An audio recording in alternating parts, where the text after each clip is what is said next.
नमस्कार दोस्तों, स्वागत है आपका YouTube चैनल नाथ एग्जाम में। आज के इस वीडियो में हम आपको बताएंगे सरल समीकरण a प्लस बी का होल स्क्वायर बराबर A square plus B square plus 2ab, यानी इसको हम सिद्ध करेंगे कि a प्लस बी का होल स्क्वायर बराबर कैसे होगा A square plus B square plus 2ab। तो सबसे पहले हम क्या करेंगे, आप लोग को सिद्ध करके दिखाते हैं पंक्ति बीज से। उसके बाद क्या करेंगे, स्तंभ बीज से सिद्ध करके दिखाएंगे, यानी पंक्ति बीज से दिखाएंगे, फिर उसके बाद स्तंभ बीज से। तो सबसे पहले हम लोग पंक्ति विधि से बताते हैं आपको। पंक्ति विधि,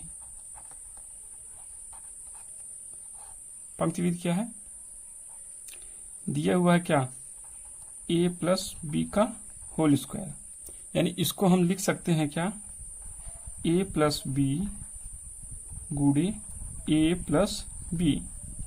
अब क्या करेंगे, एक का गुणा इसमें भी कराएंगे और फिर ए का गुणा इसमें भी कराएंगे। तो करा लेते हैं, एक का गुणा ए में कराएंगे तो हो जाएगा ए गुणे ए, प्लस ए का गुणा बी में कराएंगे ए गुणे बी।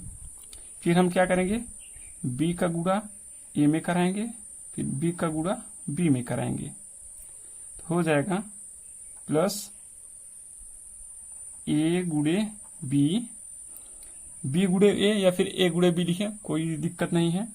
इसको ए गुणे बी भी लिख सकते हैं और बी गुणे ए भी लिख सकते हैं। और बी का गुणा जब बी में कराएंगे तो हो जाएगा प्लस बी गुणे बी, हो जाएगा। ए का गुणा ए में कराएंगे तो A square plus A B plus B square, A के बी ये हो जाएगा 2ab, यानी A square plus 2ab plus B square. हम इसको इस प्रकार भी लिख सकते हैं, A square plus B square plus 2ab। हमको क्या करना था, यही सिद्ध करना था कि a प्लस बी का होल स्क्वायर बराबर A square plus B square plus 2ab। ये क्या हो जाएगा, हमारा आंसर हो जाएगा। ये था पंक्ति विधि। अब हम लोग देखते हैं स्तंभ विधि। अब हम लोग स्तंभ विधि से इसको सॉल्व करते हैं तो होगा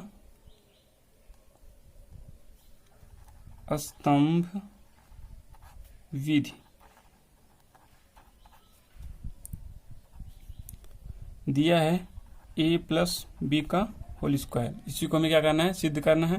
तो a plus B whole square हम लोग क्या लिख सकते हैं, a प्लस बी और a प्लस बी। अब क्या करेंगे, इसको लिख लेंगे a plus B, A plus B, ये गुणे के चिन्ह में है तो गुणा कराएंगे हम लोग, गुणे ए का गुणा ए में कराएंगे तो हो जाएगा ए स्क्वायर, ए का गुणा बी में कराएंगे तो हो जाएगा प्लस ए बी। बाएं तरफ से एक स्थान छोड़ देंगे, बी का गुणा ए में कराएंगे, बी का गुणा ए में कराएंगे तो हो जाएगा प्लस, प्लस लिखे या ना लिखे तो भी कोई दिक्कत नहीं है, ए बी, बी का गुणा बी में कराएंगे तो हो जाएगा प्लस बी स्क्वायर। अब इसको जोड़ देते हैं, ए स्क्वायर प्लस ए के बी यहाँ पे, ए के बी यहाँ पे हो जाएगा 2ab प्लस बी स्क्वायर। यही क्या हो जाएगा, आंसर हो जाएगा। तो स्तंभ बीज से इस प्रकार से सिद्ध किया जाता है और पंक्ति बीज से हमने इसके पहले आपको बताया। तो उम्मीद करते हैं आप सबको समझ में आया होगा। जैसा भी होगा आप सब कमेंट बॉक्स में राय दीजिएगा अपनी। फिर मिलेंगे आप सबसे एक नए वीडियो में, तब तक के लिए नमस्कार।